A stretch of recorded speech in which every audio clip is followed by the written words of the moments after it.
আর দলের বিরুদ্ধেই ক্ষোভ, নিজের দল। সিদ্দিকুল্লাহ চৌধুরী আবারও ক্ষোভ উগড়ে দিয়েছেন। 21শে জুলাইয়ের সভায় যাওয়ার বাস কম পাওয়ায় তার এই ক্ষোভ। বেছে বেছে নেতা ঘনিষ্ঠরাই বেশি বাস পান মন্তব্য করছেন সিদ্দিকুল্লাহ।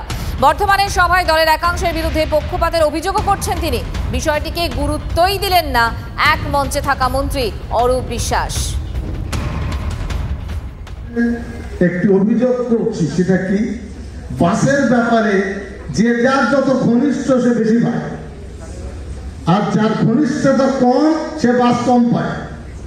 আমাকে শুনতে হচ্ছে 20টা বাস বলা হয়েছিল, 10টা পেলাম। নেতৃত্ব বসে আছেন, কাউকে ডাইরেক্ট বলছি না আমি, দয়া করে করবেন না এই কাজগুলো। কেউ 20টা নিয়ে চলে যাবে, কারো ভাগ্যে 10টা পড়বে না। না, আপনি ইকুয়ালিটি আনেন।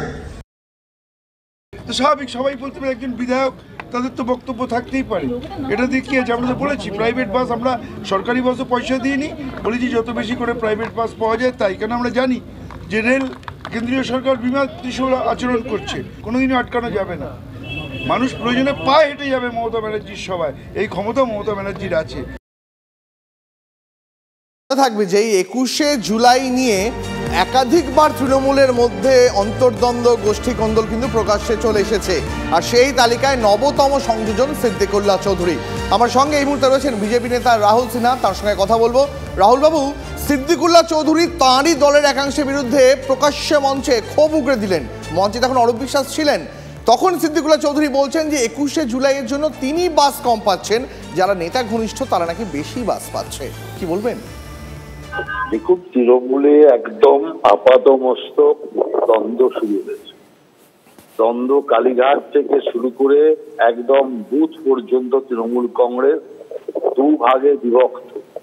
শুধুমাত্র কিছু সন্ত্রাসবাদী আর মস্তানের জন্য তৃণমূল কংগ্রেস টিকে আছে, নইলে পার্টির ভেতরে কিছু নেই, সব খোকলা হয়ে গেছে।